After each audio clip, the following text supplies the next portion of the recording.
Hello friends, welcome back to my YouTube channels. Previous class में हम आप लोगों को बायोलॉजिकल एक्टिविटीज़ के अंदर जो जो पॉइंट्स इंपॉर्टेंट था वो हम आपको डील कर चुके थे। नाउ अब हम आगे बढ़ते हैं। अब हमारा जो नेक्स्ट टॉपिक है वो है हमारा रिप्रोडक्टिव सिस्टम। टैना सोलियम का रिप्रोडक्टिव सिस्टम्स के बारे में जानना ज़रूरी है। तो इसमें भी हम आपको जो है शॉर्ट में ही बताएंगे क्योंकि नोट्स के पर्पज से हम बता रहे हैं। Reproductive systems. In each segment, except few anterior and few posterior, a set of reproductive organs are present. Taenia solium के एंटीरियर और पोस्टीरियर पार्ट में बहुत कम पार्ट्स रहते हैं। बाकी जो पार्ट्स होता है, जो हमारे जो मिडिल पोर्शन का जो होता है, उसमें जो है हमारा रिप्रोडक्टिव ऑर्गन जो है पाया जाता है। Each proglottid is a complete bisexual unit. यहाँ पर जितना भी प्रोग्लोटिड होगा वो हमारा बायसेक्सुअल्स होगा। हमारा फर्स्ट है male reproductive organ. Male reproductive organ में भी हमारा बहुत सारा ऑर्गन होता है, पाया जाता है, जैसे टेस्टिस, वास, इफ्रेंसिया, डिफरेंसिया। तो यहाँ पर जो है हम हर एक टर्म को जो है डील किया है, बट एग्जाम में आप लोगों को ये सारा चीज जो है डील करने का जरूरत नहीं है कि क्या क्या पार्ट्स होता है। बस ये आपको माइंड में इसलिए दिए गए हैं, नोट किए हैं हम, ताकि इनसे अगर कोई ऑब्जेक्टिव आए तो आप आसानी से इसे डील कर सकते हैं। तो फर्स्ट जो है हमारा मेल रिप्रोडक्टिव ऑर्गन है वो है हमारा testis. It is responsible for the production of sperm which are male gametes. Testis जो है ये हमारा जो है स्पर्म को फॉर्मेशन के लिए जो है वो रिस्पॉन्सिबल होता है, और टेस्टिस जो है हमारा वो जो है मेल गैमेट्स होता है। These are rounded bodies scattered throughout in proglottids. और ये जो है हमारा जो टैनिया सोलियम का जो प्रोग्लोटिड्स होता है उसमें पूरे जो है वो स्कैटर्ड होता है एंड राउंड शेप में ये पाया जाता है। सेकेंड जो है वो है हमारा है vasa efferentia. These are small tubes which arise from testis and unite to form a common vas deferens. यह जो हमारा स्मॉल ट्यूब लाइक स्ट्रक्चर होता है जो टेस्टिस के द्वारा से ये जो है फॉर्म होगा, एंड देन फिर ये जो है ढेर सारा वाश डिफरेंशियंस मिल करके एक कॉमन स्ट्रक्चर को फॉर्म करता है जिसका कि नेम है वाश डिफरेंस। नेक्स्ट है हमारा wash difference. Conducts sperm from वास डिफरेंसिया टू जेनेटल सैक। ये क्या करेगा कि वास डिफरेंसिया में जितने भी जो हमारा जो टैनिया सोलियम का जो फॉर्मेशंस होता है वो उसको कंडक्ट करके वो जेनेटल सैक तक जो है वो पहुंचाने का काम करता है। नेक्स्ट जो है हमारा फोर्थ नंबर में जो ऑर्गन पाया जाता है वो है cirrus and cirrus sacs. Distal end of vas deferens possesses a protrusible process the cirrus which opens by male genital aperture. Serous is enclosed by serous sacs. यहाँ पर जो वास डिफरेंस जो अभी हम आपको बहुत मतलब डायग्राम में भी आपको दिखाएंगे कि कौन सा वास डिफरेंस है स्ट्रक्चर एंड कौन सा वास डिफरेंस स्ट्रक्चर्स है, वो सारे डायग्राम अभी हम आपको डील करेंगे। तो कह रहा है कि वास डिफरेंस का जो हमारा जो डिस्टल एंड होता है वहाँ पर जो है कुछ स्ट्रक्चर्स जो है फॉर्म्ड होता है जिसको कि हम लोग कहते हैं सीरस। एंड सीरस जिस स्ट्रक्चर से वो कवर्ड होता है उसको हम लोग कहते हैं सीरस सैक। फिफ्थ वन है genital atrium. It opens outside through gonopore. Genital atrium जो है ये जो है गोनोपोर से आउटसाइड में जो है ये ओपन होता है। नाउ सेकेंड स्ट्रक्चर है हमारा फीमेल रिप्रोडक्टिव सिस्टम्स। इसमें कौन कौन से ऑर्गन पाए जाते हैं एंड कौन से ऑर्गन का क्या फंक्शन है, ये सारी चीज इसमें डील किया हुआ है। फर्स्ट है हमारा ovaries. There are two ovaries which are dorso-ventrally flattened and situated on posterior regions. Ovaries जो है two ovaries found होता है इसमें टैनिया सोलियम्स में, एंड ये जो है हमारा डॉर्सो वेंट्रली फ्लैटेंड स्ट्रक्चर्स होता है, एंड ये टैनिया सोलियम का पोस्टीरियर रीजन में फाइंड आउट सिचुएटेड होता है। नाउ सेकेंड है ovarian bridge. Both ovaries are connected through ovarian bridge. Both ovaries यानी कि दोनों ओवरीज जो है जिस ब्रिज के थ्रू एक दूसरे से आपस में जो कनेक्ट होंगे उस ब्रिज का नाम है ovarian bridge. Now third one is oviduct. Conduct ovum from ovaries. ये क्या करता है कि ओवम को जो है ओवरीज से कंडक्ट करता है, देन पास आउट करता है सेकेंड नेक्स्ट स्ट्रक्चर्स को। This arise from each lobe and unite to form a common oviduct. यह क्या करता है एक कॉमन डक्ट को फॉर्म करता है जिसके कि ओवम जो है वो कैरीज हो सके एंड देन फिर वो ट्रांसपोर्ट हो सके दूसरे स्ट्रक्चर्स में। Now next one is vitelline gland.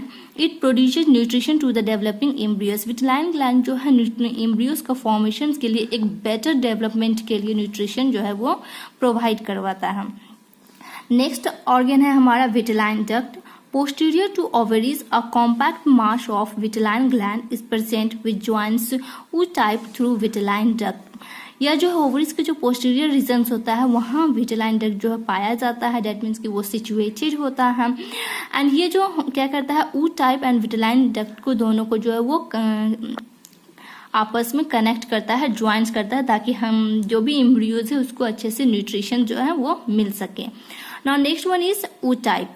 It is solid structure in oviduct and it activates male and female gametes for fertilization. ootype क्या है? ये हमारा जो है एक solid structure होता है जो oviduct में formed होता है, वहाँ पाया जाता है, वहाँ situated होता है, and it is only and mainly for responsible for activates male and female gamete for fertilization. यानी कि ootype जो है fertilization के में जो एक्टिव होना चाहिए, जो sperms and ovums उस चीज़ को वो जो है उस गैमेट को जो है वो एक्टिव करता है। नाउ सेकेंड है, नेक्स्ट है हमारा Mehlis gland provide nutrition for ovum and embryo development. यह भी हमारा क्या करता है, ओवम एंड एम्ब्रियो को डेवलपमेंट के लिए न्यूट्रिशन जो है वो प्रोवाइड करता है। Next one is uterine duct और distal broad part forming the uterine expansion. यह जो हमारा डिस्टल ब्रॉड पार्ट होता है जो कि यूटेराइन एक्सपेंशन में हेल्प करता है। नेक्स्ट है हमारा uterus. It is bag like structure in which development of embryo take place. I think सबको जानते होंगे कि यूटेरस में क्या होता है एंड क्यों ये होता है। ये जो है हमारा जो बैग लाइक स्ट्रक्चर होता है और यहीं पर यानी कि यूटेरस पर ही जो एम्ब्रियो का जो डेवलपमेंट होता है वो अकर होता है। Next one is vagina, a narrow tube originating from female genital opening into genital atrium. यह जो हमारा बहुत ही नैरो ट्यूब लाइक स्ट्रक्चर होता है जो फीमेल जेनेटर से ओपनिंग होता है और ये जेनेटल एट्रियम तक ओपनिंग होता है। ना लास्ट वन इज रिसेप्टिकल स्पर्मेथेसिया। आपको नाम से ही पता चल रहा है कि ये रिसीव करेगा किस चीज़ को, स्पर्मेथेसिया को, यानी कि यह जो ऑर्गन है receptacle spermatheca, it is only responsible for sperm for fertilization and then for development of embryo. Next and last organ है common gonopore. Common that means कि दोनों का जो मीटिंग लाइक स्ट्रक्चर्स होगा, a pore through which both sperm and ovum comes out. वैसा structure जहाँ से कि वो जो स्पर्म एंड ओवम जो है टैनिया सोलियम की बॉडी से बाहर आउट होगा, कम्स आउट होगा, तो उसको हम लोग कहेंगे कॉमन गोनोपोर। सो फ्रेंड्स, यहाँ पर अभी हम आप लोगों को male reproductive systems and female reproductive systems में जो जो ऑर्गन्स होते हैं एंड देन उसका क्या फंक्शंस है, किस लिए पाया जाता है, ये क्या होता है, कौन से ऑर्गन क्या वर्क करते हैं, किस ऑर्गन से आप लोगों को टैनिया सोलियम को जो है न्यूट्रिशंस मिलेगा, वो सारा चीज़ यहाँ पर डील किया होता है। तो ये सारा चीज़ जो है आप लोगों को जो है ऑब्जेक्टिव में ज़्यादातर आता है, इसलिए ये हम इसको नोट करना ज़्यादा ज़रूरी समझे। सो अभी हम आप लोगों को जो है डायग्राम्स भी दिखाएंगे। सो चलते हैं। ये है आपका टैनिया सोलियम का रिप्रोडक्टिव सिस्टम्स का जो है डायग्राम्स है।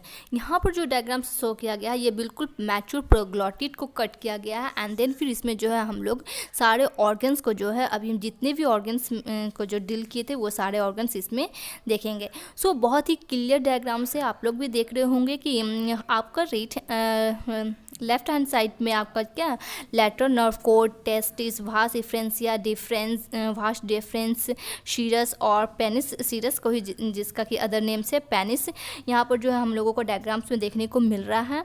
Next one is genital atrium, common gonopore. Common gonopore का भी हम आप लोगों को फंक्शंस भी बताए थे कि ये क्या करेगा, ओवम एंड स्पर्म्स का कम्स आउट होगा टैनिया सोलियम के रिप्रोडक्टिव ऑर्गन से बाहर निकलेगा, तो उसको हम लोग कहेंगे common gonopore. Genital papilla, next one is vagina. तो इस डायग्राम में जो है males gamete and females reproductive system दोनों का जो ऑर्गन्स है वो जो है मिक्स करके दिया है, क्योंकि ये हमारा क्या होता है बायसेक्सुअल होता है, इसलिए क्योंकि बायसेक्सुअल का मतलब होता है कि ये male reproductive system and female reproductive system दोनों जो है एक ही ऑर्गन में पाया जाएगा। सो यहाँ पे हम देख रहे होंगे कि मेल एंड फीमेल जितने भी ऑर्गन्स होते हैं वो सारा जो है हम लोगों को एक ही डायग्राम्स में शो हो रहा है। तो यहाँ पे आप लोगों को ये जानना होगा कि कौन सा मेल रिप्रोडक्टिव ऑर्गन है एंड कौन सा फीमेल है। तो ये तो अभी हम आपको बता ही चुके हैं, तो आप लोग देख रहे होंगे बहुत ही क्लियर डायग्राम है और ये डायग्राम जो है बहुत ही इंपॉर्टेंट होता है। एंड वन थिंग मोर, आपको जब भी जूलॉजी का नोट्स अगर लिखना है या बनाना है तो जितना ज़्यादा से ज़्यादा हो सके डायग्राम डालने का कोशिश कीजिए। अगर आपको कोई थ्योरी वगैरह छूट भी जाता है तो देन पैनिक पैनिक होने की ज़रूरत नहीं है, क्योंकि आप अगर उसमें डायग्राम को क्लियर देंगे, बिल्कुल जिस तरह से क्लियर अभी डायग्राम यहाँ पे है, तो अच्छा मार्क्स आ सकता है। Now thank you childrens. And one thing more कि नेक्स्ट क्लास में हम आप लोगों को जो है इसका लाइफ साइकिल्स के बारे में डिटेल देंगे। Okay, thank you.